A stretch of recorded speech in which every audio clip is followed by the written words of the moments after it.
सुनीत राजवंश मी सुनीत 7266 या चॅनलमध्ये आपलं स्वागत करतो आहे. बऱ्याच दिवस काही व्हिडिओ टाकू शकलो नाही, कारण का की असं काही वाचण्यात फार काही असं आलं नाही माझ्या, आणि भावलं नाही. भावलं, वाचलं, समजलं, उमजलं की मी व्हिडिओ तयार करतो. एखादी कविता, एखादा संवाद, एखादं गीत, एखादी नाट्यछटा, एखादं नाटक, एखादा प्रसंग जर मला आवडलं, भावलं, त्याच्यावरती विवेचन करतो, विचार करतो आणि मग मी तुमच्यासमोर प्रकट करतो. आता मला अलीकडे कविता आवडलेली आहे. ते कविता डॉक्टर ज्ञानराज काशीनाथ राजवंश, हे माझे वडील आहेत, यांनी काही दिवसापूर्वी ही कविता तयार केली आणि माझ्याकडे पाठवून दिली होती. पण ह्या कवितेवरती विचार मंथन करण्यासाठी मला काही दिवस गेले आणि मी या कवितेवरती विचार करत होतो की मनुष्य जीवन आणि निसर्ग यांच्याशी ही सांगड घालणारी कविता आहे. मानवाला अनेक प्रश्न नेहमीच पडतात, की असं कसं काय?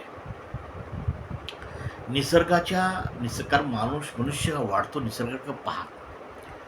उन्हाळा, हिवाळा, पावसाळा हे ऋतूमध्ये बघत तो वाढतो आणि अनेक गोष्टी पाहून तो स्तब्ध होतो. काय चाललंय, हे कसं, ह्याचं उत्तर काय? उत्तर तो मनुष्य जीवन म्हणजे काय, जन्मापासून मृत्यूपर्यंत उत्तरं शोधत राहणं, वाटा शोधत राहणं, त्याच्यावरती मार्ग काढणं. काही अडचणी आल्या त्याच्यावरशी विचार करणं आणि त्याच्यावर पर्याय मार्ग काढणं, उचित मार्ग काढणं आणि पुढं जाणं, हे मानवी जीवन आहे. मनुष्य जीवन हे असंच आहे. आणि निसर्ग आणि मनुष्य याच्याविषयी अनेक गोष्टी लिहून गेलेल्या आणि त्याच्यावरती अनेकांनी मंथन केलेलं, विचार मंथन केलेलं आहे. मलाही ही कविता ज्यावेळी बाबांनी पाठवली त्यावेळी मीही काही दिवस त्याच्यावरती विचार मंथन करत होतो की काय आपल्यासमोर व्यक्त व्हावं, काय सांगावं या कवितेविषयी तुम्हाला. कवीने खूप छान कविता लिहिलेली आहे आणि याचं विश्लेषण करावं असं मला वाटलं, म्हणून मी आपल्यासमोर विश्लेषण करतो आहे. चांगली कलाकृती भावली की मी आपल्यासमोर जरूर व्यक्त होण्याचा प्रयत्न करतो. तर कविता अशी आहे की कविता मी वाचन करतो आपल्याकडं, आपण सुद्धा श्रवण करावं आणि या कवितेतला जो मतितार्थ आहे, लेखकाला जे म्हणायचं आहे, कवीला जे म्हणायचं आहे ते समजून घ्यावं. कवीने कवितेचं नाव दिलं आहे चमत्कारिक खेळ. हा सगळा चमत्कारिक खेळ, हा चमत्कारच आहे. मानवाच्या बुद्धीच्या पलीकडं आकलनीय अशा काही गोष्टी होतात, त्या गोष्टी आहेत ह्या, ज्याचं उत्तर शोधत हे माणसाला आयुष्य हे काढावं लागतं. तर कवी लिहितोय, कवी आहेत डॉक्टर ज्ञानराज काशीनाथ राजवंश. निसर्ग असा कसा रे खेळ तुझा. पहिलीच वेळ असं आहे की तो निसर्गाला विचारतोय, निसर्गा असा कसा रे खेळ तुझा, काही समजत नाही. निसर्गा असा कसा रे खेळ तुझा, काही समजत नाही.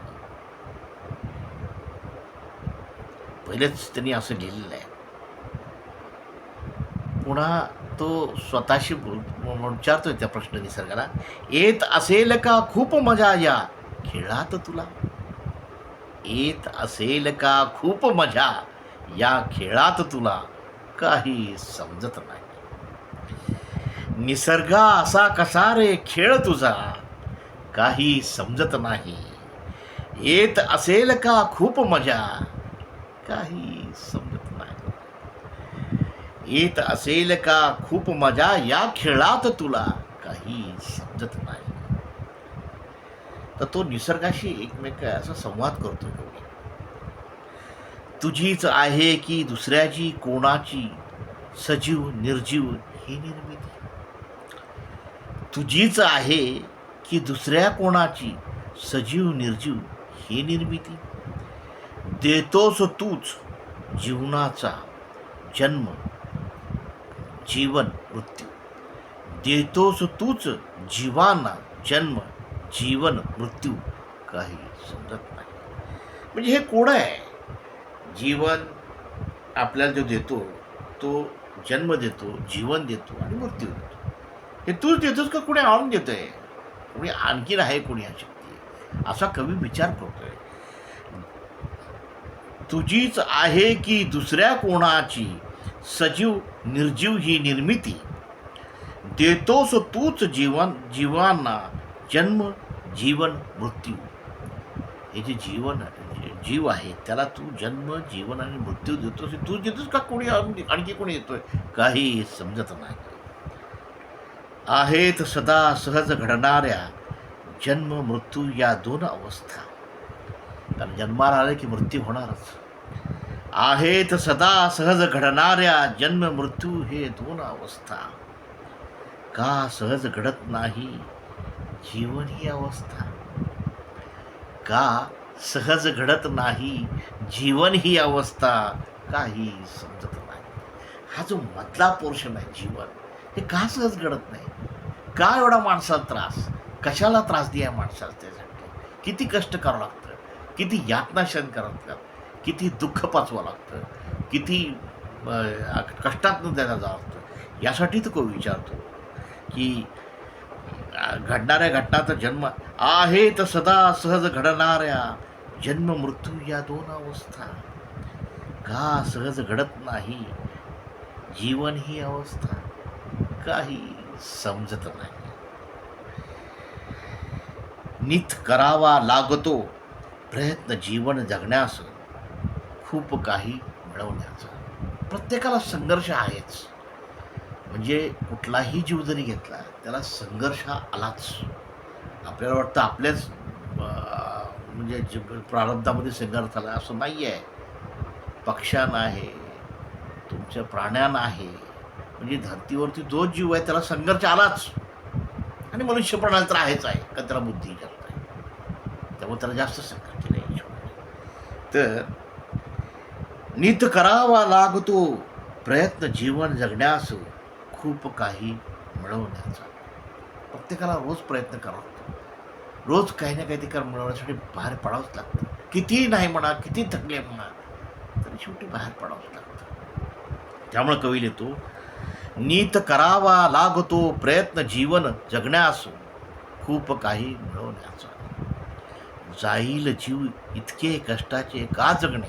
तो प्रश्न विचारतोय की जाईल जीव कष्टाचे का जगणे? इतके कष्टाचे का जगणं देतोय? काही समजत नाही.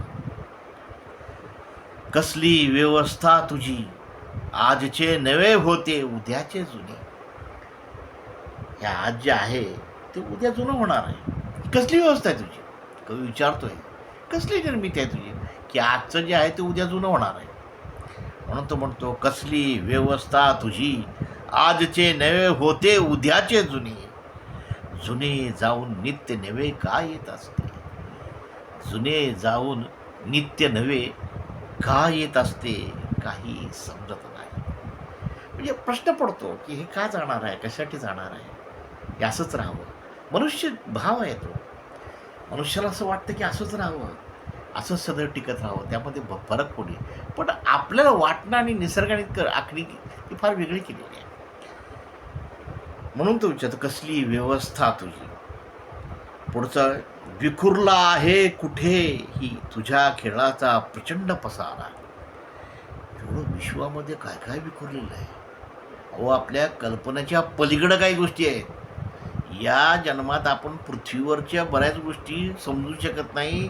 आपण अवकाशी भरारी घेण्याचा प्रयत्न करतो, तिकडं समजतो. पण पृथ्वीवर अशा अनेक गोष्टी आहेत की आजही मनुष्य प्राण्याला ज्ञात नाही. अनेक गोष्टी आहेत अशा. म्हणून कवी येतो, विखरला आहे कुठेही तुझ्या खेळाचा प्रचंड पसारा. का विचित्र वागतो तू नाशवंतासोबत? ते सगळं नाशवंत आहे. तो प्रश्न विचारतो, का विचित्र वागतो तू नाशवंतासोबत? काही समजत नाही. विखुरला आहे कुठेही तुझ्या खेळाचा प्रचंड पसारा.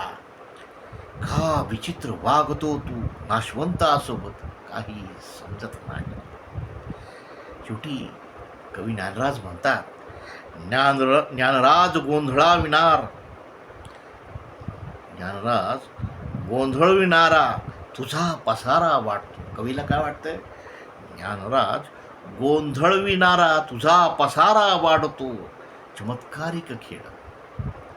कवीला हा चमत्कारिक खेळ वाटतो म्हणून लिहितोय, ज्ञानराज, गोंधळविणारा तुझा पसारा वाटतो चमत्कारिक खेळ. का कळत नाही रहस्य तुझ्या खेळाचे? हे रहस्य कधीच कोणाला कळलं नाही. का कळत नाही रहस्य तुझ्या खेळाचे?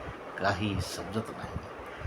माणसाचं आयुष्य जातं, पण जीवन समजून घेण्यामध्येच त्याचं आयुष्य निघून जातं. आणि हेच खरं जीवन आहे. हे शाश्वत म्हणजे मूल्यच असे आहे की माणसाला प्रत्येक वेळी नवा प्रश्न पडणार आहे, प्रत्येक क्षण वेगळा येणार आहे, प्रत्येक टास्क वेगळा आहे आणि त्याला तुम्हाला फेस करायचं आहे. काही समजत नाही. मला अतिशय कविता आवडली आणि मी आपल्यासमोर ही सादर करण्याचा प्रयत्न केला. आता याचं आपण रसग्रहण करावं. आपण आपल्या मनामध्ये ही कविताची गुंज घ्यावी आणि रसग्रहण करत राहावं अशा चांगल्या कवितांची, अशी माझी इच्छा आहे. आपण ऐकल्याबद्दल आपले धन्यवाद, आभार.